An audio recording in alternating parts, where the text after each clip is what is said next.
안녕하십니까. 예배를 지난 삶으로 우리 신앙이 나아가기를 소망하며 오늘도 인사를 드립니다. 수요일 아침이죠. 오늘은 가는 비가 내립니다. 이 비는 봄으로 가는 소식을 알려주는 비이겠죠. 이제 다시 추위가 밀려오는 일은 없을 것 같은데 많은 비가 내릴 것 같지는 않습니다. 가볍게 내리는 비 소리를 들으면서 오늘 하루를 시작하게 됩니다. 오늘 우리가 읽을 말씀은 요한복음 13장 31절에서 38절까지입니다. 이 말씀 속에도 우리가 잘 알고 있는 구절이 포함되어 있죠. 이 구절이 가지고 있는 의미를 전체적인 문맥 속에서 살펴보면 좋겠습니다.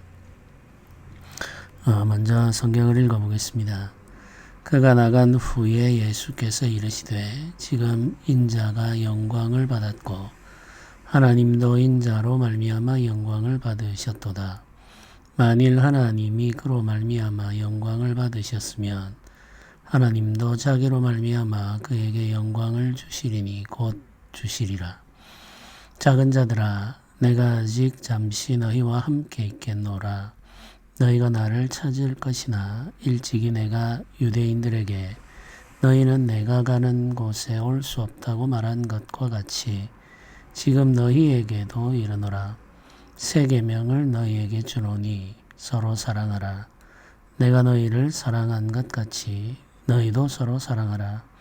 너희가 서로 사랑하면 이로써 모든 사람이 너희가 내 제자인 줄 알리라. 시몬 베드로가 이르되 주여 어디로 가시나이까? 예수께서 대답하여 하시되 내가 가는 곳에 네가 지금은 따라올 수 없으나 후에는 따라오리라. 베드로가 이르되 주여 내가 지금은 어찌하여 따라갈 수 없나이까? 주를 위하여 내 목숨을 버리겠나이다. 예수께서 대답하시되 네가 나를 위하여 네 목숨을 버리겠느냐? 내가 진실로 진실로 네게 이르노니 닭 울기 전에 네가 3번 나를 부인하리라. 아멘. 오늘 본문의 시작은 영광이라는 단어로 이루어지죠. 31절부터 영광이라는 단어가 계속 반복되고 있습니다.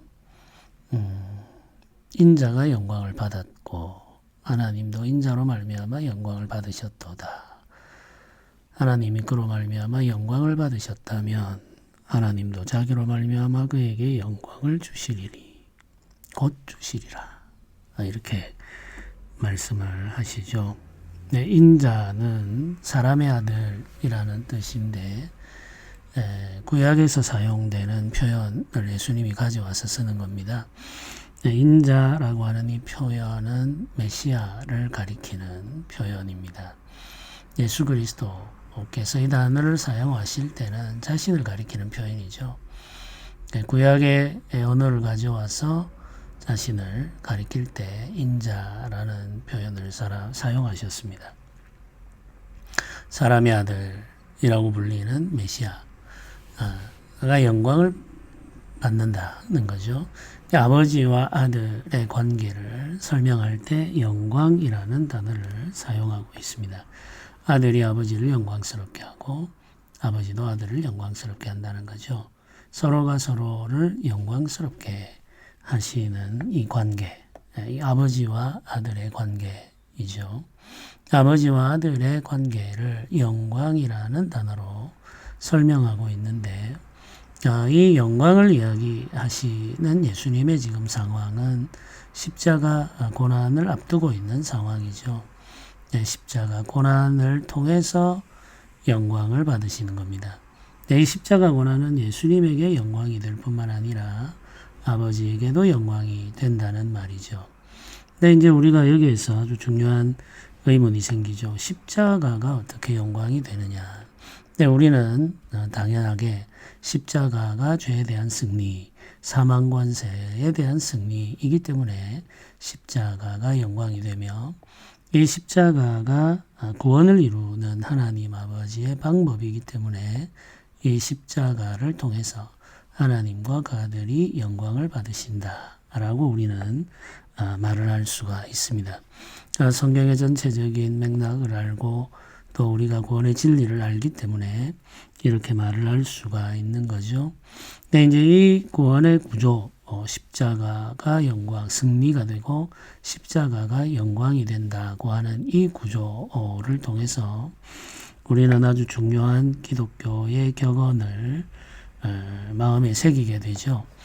십자가 없는 곳에는 영광도 없다. 이렇게 말합니다. 십자가 없는 곳에는 영광도 없다. 십자가가 있어야만 영광이 있다는 의미죠. 십자가를 통해서 영광의 자리로 나아간다는 뜻입니다. 이 단순한 복음의 진리를 우리가 마음에 담고 살아야 되겠습니다. 십자가를 지나야 영광의 자리로 갈 수가 있습니다. 고난과 예수 그리스도께서 이루신 순종의 삶이 없이는 부활이 없는 거죠. 그렇기 때문에 예수께서 보여주신 이 십자가와 영광이라고 하는 이 역설의 구조는 예수님을 따라 살아가는 모든 신자들의 삶 속에도 그대로 나타나게 됩니다. 예수님을 믿고 사는 제자들의 삶도 고난을 통해서 영광의 자리로 가게 되는 거죠. 고난과 시련을 통해서 영광의 자리로 나아가는 것, 그것이 신자의 삶이며 신앙의 삶입니다. 연단의 과정을 거쳐서 성숙과 성장의 길로 가는 것처럼 우리는 고난을 통해서 영광의 자리로 나아가게 됩니다. 그런데 많은 신자들이 단순한 격언을 알고 있음에도 불구하고 고난과 시련을 힘겨워하죠. 아무리 영광의 자리로 가기 위한 길이 고난과 시련이라고 하는 말씀을 믿는다고 하더라도 고난의 시간과 시련의 시간은 견디기가 쉽지가 않은 거죠. 이 시간이 지나고 나면 우리가 더 큰 영광의 자리로 갈 수 있고 이 고난과 시련을 견디고 나면 성장과 성숙의 길이 열린다는 사실을 알아도 지금 당장 우리가 경험하는 이 고난과 시련은 참기가 참 어렵습니다. 그리고 왜 우리에게 이런 고난과 시련이 찾아오는지 의문을 품게 되고 하나님께 대하여 원망하게 되고 심지어는 의심하게 되기도 하죠. 그게 우리가 가지고 있는 연약함입니다. 나약함이죠. 우리가 이제 온전한 믿음의 삶을 살고자 한다면 십자가 없는 곳에는 영광도 없다. 십자가 없는 곳에는 부활도 없다. 고난과 시련이 없는 곳에는 영광이 없다는 확신을 가지고 이 역설의 승리, 이 역설의 삶을 우리가 믿고 살아가는 신앙의 자리로 나아가야 되겠습니다. 그게 성장의 과정이고 성숙의 과정이죠. 이 말씀을 하시고 아버지와 아들이 서로 영광스럽게 하신다. 서로를 영광스럽게 하신다는 말씀을 하신 후에 주님께서 잠시 후에 제자들을 떠날 것을 말씀하시면서 새 계명을 알려주십니다. 새 계명은 서로 사랑하라 이죠. 성경은 이렇게 기록하고 있습니다. 새 계명을 너희에게 주노니 서로 사랑하라. 내가 너희를 사랑한 것 같이 너희도 서로 사랑하라. 너희가 서로 사랑하면 이로써 모든 사람이 너희가 내 제자인 줄 알리라. 이렇게 기록합니다. 몇 가지를 나누어서 생각을 해 보아야 되겠습니다. 첫째는 서로 사랑하라고 말씀하셨다는 겁니다. 나를 사랑하라 이렇게 말씀하지 않으셨습니다. 너희는 나를 사랑하라 이렇게 말씀하신 것이 아니고 너희는 서로 사랑하라 이렇게 말씀하셨다는 거죠. 서로 사랑하는 것이 중요합니다. 함께 부름받은 사람들이 서로 사랑하는 거죠. 이 서로 사랑함에 있어서 어떤 구별을 혹은 어떤 특별한 대상을 정해주지 않았습니다. 예를 들면 이런 거죠. 너희가 서로 사랑할 때 친절한 사람, 나에게 친절한 사람을 사랑해라. 이렇게 말씀하지 않으셨다는 거예요. 서로 사랑하라고만 말씀하셨다는 거죠. 근데 우리는 이제 나에게 잘 해주는 사람은 사랑하려고 하죠. 근데 나에게 잘 해주지 않는 사람은 사랑하고 싶지가 않습니다. 스타일이 잘 맞는 사람이 있겠죠. 기질이나 혹은 가치관이나 혹은 내가 가지고 있는 문화한 부분들을 잘 품어주는 사람이 있습니다. 기질적으로. 그런 사람은 사랑하고 싶겠죠. 사실은 내가 사랑하는 게 아니고 그 사람이 나를 사랑하는 거입니다만은, 그러나 이제 나는 내가 사랑한다고 생각하죠. 그런 사람은 사랑할 수 있습니다. 사랑하고 싶죠. 그 사람과 함께 있고 싶고 그 사람과 시간을 보내고 싶죠. 당연한 겁니다. 주님께서도 그런 이야기 하시죠. 너에게 잘하는 사람을 사랑한다면 뭐 자랑할 게 있겠느냐. 이방인들도 그렇게 한다. 이렇게 말씀하지 않습니까? 그건 사랑이 아닌 거죠. 그건 당연한 겁니다. 나에게 잘하는 사람에게 내가 잘하는 것은 당연한 거죠. 특별한 노력이 필요하지를 않죠. 그래서 그걸 사랑한다 이렇게 말을 할 수는 없죠. 주님께서 서로 사랑하라 하고 이야기하시는 것은 연약한 사람, 부족한 사람, 나와 기질적으로 다른 사람, 가치관이 다른 사람, 만나면 불편한 사람, 때때로 나에게 상처를 주는 사람, 이런 사람도 사랑하라 이런 의미인 거죠. 서로 사랑하는 겁니다. 주님을 사랑하라고 말씀하신 것이 아니라 서로 사랑하라고 하셨다는 사실을 우리는 기억해야 됩니다. 근데 이 사랑이 어느 정도의 수준, 기준이 뭐냐를 이어서 말합니다. 내가 너희를 사랑한 것 같이 서로 사랑하라 이렇게 말씀하십니다. 주님께서 우리를 사랑한 것이 기준이라는 거예요. 주님은 우리를 어떻게 사랑하셨습니까? 끝까지 사랑하셨죠. 끝까지. 이 끝까지라고 하는 말은 십자가 고난 받기까지 자신을 생명을 내어주기까지 사랑하셨다는 겁니다. 배반하는 제자까지도 사랑하셨다는 거죠. 배우고 가르침을 받는 일에 매우 둔하고 주님의 십자가를 이야기할 때 영광의 자리를 탐하는 사람들까지도 사랑하셨다는 겁니다. 그러니까 주님께서 끝까지 사랑하셨던 것처럼 원수 같은 우리를 사랑하셔서 돌이켜 구원하신 것처럼 서로 사랑해야 되는 겁니다. 자기 생명을 우리를 위해 내어주신 그 사랑이 기준이 되어서 우리가 서로를 사랑하기를 원하시는 거죠. 끝까지 십자가 지기까지 십자가 위에서 죽기까지 서로 사랑하라고 하는 것이 주님께서 우리에게 주시는 사랑의 기준입니다. 10계명을 우리가 이제 생각을 해보면 이웃에 대해서 험담하지 않고 거짓 증거하지 않고 이웃의 명예를 손상시키지 않는 거죠. 이웃이 없는 자리에서 이웃의 명예를 손상시키는 말을 하지 않는 것. 그게 사랑이라고 생각합니다. 이웃의 물건을 탐내지 않고 이웃의 물건을 도둑질하지 않는 것. 그걸 우리는 사랑이라고 생각합니다. 십계명이 가르치는 것은 아주 소극적인 사랑입니다. 악한 일을 하지 않는 것이죠. 바리새인들은 이 상태에 머물러 있었습니다. 악한 일을 하지 않음으로써 사랑하는 것. 그것으로 충분하다고 생각했다는 거죠. 예수님께서 새 계명이라고 말씀하신 이유는 옛 계명을 과는 다르다 이런 말이 아니고 옛 계명이 가지고 있는 의미를 완전히 새롭게 우리에게 알려주시는 겁니다. 이웃의 명예를 손상시키지 마라, 거짓말하지 마라, 험담하지 마라, 혹은 도둑질하지 마라, 이웃의 소유를 탐내지 마라 이런 말씀을 하셨는데 그 말씀의 의미는 사랑하라는 겁니다.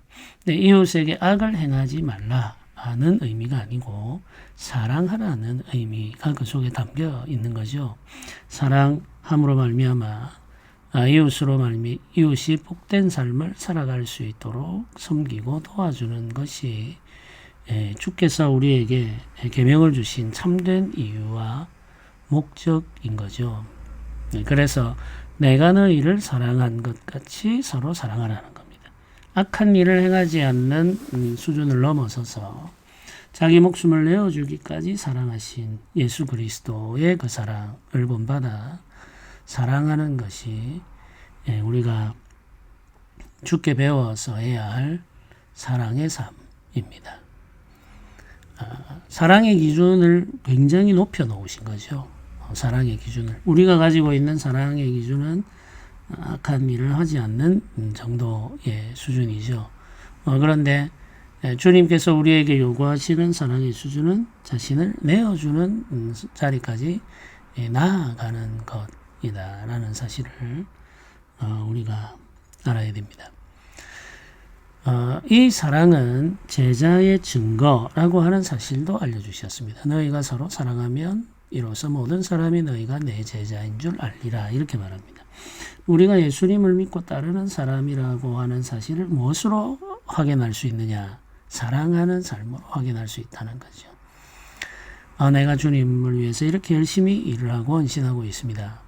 우리는 그렇게 말하고 싶어 합니다. 많은 일을 하고 많은 수고를 하죠. 그런데 주님은 우리에게 묻고 계시는 거죠.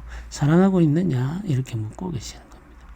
사랑하고 있지 않다면 제자의 증거가 없다는 이야기입니다. 사랑할 때 비로소 우리는 제자의 증거를 갖게 된다는 이야기죠. 그래서 제자이냐 아니냐, 예수님을 믿고 따르고 있느냐 아니냐라고 하는 것은 우리가 사랑하고 있느냐를 통해서 확인이 된다고 말씀을 하고 있습니다. 굉장히 중요한 진리죠. 우리가 이 진리를 마음에 담아 두고 살아갈 필요가 있습니다. 교회 생활을 하다 보면은 사랑하기 힘든 사람이 있습니다. 세상 어디에나 그렇죠. 기질적으로 나와 맞지 않는 사람이 있고 어떤 경험의 과정 속에서 나에게 상처를 주는 사람도 있습니다. 어떤 상처들은 내 기준으로 볼 때에는 용납하고 용서하기 어려운 것들도 있죠. 그게 사람마다 다 다릅니다. 난 이건 도무지 용납이 안 돼 라고 하는 지점을 누구나 다 가지고 있습니다. 그게 없는 사람은 없죠. 근데 문제는 그게 다 다르다는 거예요. 그리고 사람들은 그게 뭔지를 모른다는 거죠. 제가 도무지 용납하는 게 뭔지를 성도들은 모릅니다. 그러니까 이것만은 조심해야지 이렇게 할 수가 없죠. 모르기 때문에. 그런데 어느 날 그게 딱 걸리는 거죠. 그러면은 이제 마음속으로 저 사람은 안 되겠네 이렇게 단정을 해버려 판단을 해버립니다. 상대는 모르죠. 자기가 그렇게 치명적인 잘못을 했다는 사실을 모릅니다. 왜냐하면 그건 그 사람만 저만이 가지고 있는 기준이기 때문에 그렇습니다. 모든 사람이 그런 기준을 가지고 있는 게 사람마다 다 달라요. 용납할 수 없는 그 지점이. 그러니까 상대는 모르는데 이제 저는 마음속으로 생각하는 거죠. 저 사람은 안 되겠어 하고 선을 그어버리는 겁니다. 그러고는 이제 사랑할 마음을 닫아버리는 거죠. 이런 일들이 일어납니다. 그리고는 기회가 있을 때마다 보복합니다. 말로 여러 가지 방법으로 보복하는 거죠. 그래서 이제 그 사람이 괴롭게 만듭니다. 그게 이제 인간관계에서 늘 일어나는, 교회에서도 늘 일어나는 일입니다. 그렇게 안갚음하고 보복하면서 그 관계를 점점 더 악화시켜 가는 거죠. 근데 왜 그런가 하고 물으면은 답을 잘하지 않습니다. 특별한 이유가 없어요. 그냥 내가 생각하고 있는 그 중요한 것을 그 사람이 건드렸다는 거죠. 그걸 우리가 참지 못하는 겁니다. 용납을 못하는 거죠. 그런데 우리가 어떻게 우리 자신을 내어주기까지 사랑할 수가 있겠습니까? 굉장히 힘든 일이죠. 교회에서 우리가 함께 공동체를 이루어 살아갈 때 내가 가지고 있는 그 기준, 그걸 내 스스로가 허물어뜨려야 됩니다. 나 이건 좀 못 참아. 나 이건 용납할 수 없어. 저 사람이 이걸 건드렸어. 라고 하는 그것을 우리가 허물지 않으면은 사랑의 관계, 사랑의 삶을 살아갈 수가 없는 거죠. 계속해서 갈등하고 반목하는 사람들이 있습니다. 교회 안에 들여다보면. 그 이유가 뭔가를 들여다보면은, 찾아보면은 사실 다른 사람이 볼 때는 그게 그럴 일인가 싶어요. 그게 그럴 일인가. 그런데 당사자는 그게 그럴 일이라는 거죠. 어쩌겠습니까? 본인이 그렇다고 하는데. 그런데 그게 그럴 일이라고 하는 거는 생각이죠. 그 사람의 기준이고. 근데 그걸 허물으면 아무것도 아닌 게 됩니다. 사실은 아무것도 아닌 게 돼요. 근데 그걸 못하는 거죠. 이건 중요해라고 내가 정한 그 기준, 그걸 허물지를 못하니까 용납이 안 되고 용서가 안 되는 겁니다. 사실 그건 별일 아니에요. 다른 사람이 볼 때는. 그런데 그걸 붙들고 계속해서 갈등하고 반목하고 보복하고 이렇게 하는 거죠. 뭐 그렇게 살아가는 동안에 그 마음에 평화가 있을 수가 없어요. 자기를 괴롭히는 겁니다. 자해를 하는 거죠. 굉장히 불행한 신앙의 삶이 됩니다. 이런 삶의 습관은 빨리 고치는 것이 좋습니다. 아무 유익이 없기 때문이죠. 자기의 영적 삶에 아무 유익이 없습니다. 그 기준, 내가 세워놓은 그 기준을 허물면 아무것도 아닌 게 되어버립니다. 아무것도 아닌 게 되어버립니다. 근데 그걸 못하기 때문에 스스로를 괴롭게 하는 거죠. 나의 자존심을 건드렸어. 나를 모욕했어. 뭐 이런 게 되겠죠. 그러나 상대는 전혀 그럴 의도가 없습니다. 그냥 별 뜻 없이 한 말이 나를 건드린 거죠. 물론 별 뜻 없이 하는 말은 조심해야 되겠죠. 누군가에게 상처를 줄 수 있는 말을 삼가하는 것이 필요하죠. 그런데 우리는 서로에게 늘 그렇게 의도하지 않은 상처를 주고받으며 삽니다. 그게 사람들이 가지고 있는 연약함이죠. 그러니까 서로 용납하고 서로 사랑하지 않으면 함께 하기가 너무나도 어렵습니다. 물론 몇몇 소수의 사람들과 짝을 이루어서 교회 속에서 그 무리를 유지하며 신앙생활을 할 수도 있겠죠. 그러나 그런 신앙의 삶이 복되기는 너무나도 어렵죠. 성장할 수 없고 성숙의 길로 갈 수도 없습니다. 그래서 서로 사랑하는 삶을 연습할 필요가 있습니다. 주님께서는 서로 사랑하라. 내가 너희를 사랑한 것 같이 서로 사랑하라. 서로 사랑하면 너희가 내 제자인 줄 알 것이다. 이렇게 말씀하셨습니다. 이 말씀을 하실 때 베드로가 반응을 합니다. 늘 그렇듯이 베드로가 먼저 말을 하죠. 어디로 가시든지 제가 가겠습니다. 내 목숨을 버리겠습니다. 이렇게 말합니다. 근데 여러분, 이 문맥이 굉장히 이상한 흐름을 가지고 있다는 사실을 깨달으시면 좋겠습니다. 주님은 지금 서로 사랑해라 이렇게 말씀하셨죠. 근데 베드로는 나는 목숨을 걸고 주님을 사랑하겠습니다. 이렇게 답을 한다는 거거든요. 초점이 잘못되어 있는 거예요. 주님이 서로 사랑하라 이렇게 말씀하셨으면 베드로가 이 자리에서 이렇게 말해야 됩니다. 주님, 내가 목숨을 걸고 이 사람들을 사랑하겠습니다. 이렇게 말해야 맞죠. 그래야 예수님의 가르침을 베드로가 잘 듣고 있는 거잖아요. 그런데 예수님께서 서로 사랑하라 이렇게 말씀하셨는데 베드로는 목숨을 걸고 주님을 사랑하겠습니다. 이렇게 말한다는 겁니다. 지금 베드로가 예수님의 말씀을 듣고 있지 않다는 거예요. 이게 문제인 겁니다. 서로 사랑하라고 하는데 내가 목숨 걸고 주님을 사랑하겠습니다. 이렇게 말하는 거죠. 이런 사람들이 많다는 이야기입니다. 네. 서로 사랑하는 건 도무지 이 사람 사랑하는 건 난 도무지 못하겠다. 그러나 주님은 내가 목숨 걸고 사랑하겠습니다. 내가 몸 바쳐 헌신하겠습니다. 몸 바쳐 섬기겠습니다.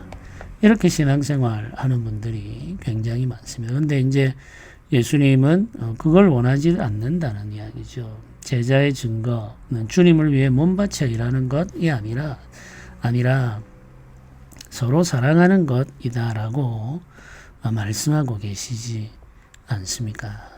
그게 제자의 증거라는 거죠. 네, 주님께서 베드로에게 말씀하시죠. 오늘 닭 굴기 전에 3번 나를 부인할 것이다.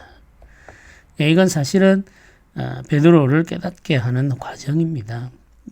베드로가 가지고 있는 예수님에 대한 사랑과 헌신이 얼마나 나약한 것인가. 그리고 더 한 가지 중요한 것은 주님께서 진실로 원하는 것은 그것이 아니라는 거죠. 서로 사랑하기 위해서 자신을 내어주는 것, 그걸 주님께서 원하시는 겁니다. 그 사실을 베드로가 깨닫기를 바라고 계시는 거죠.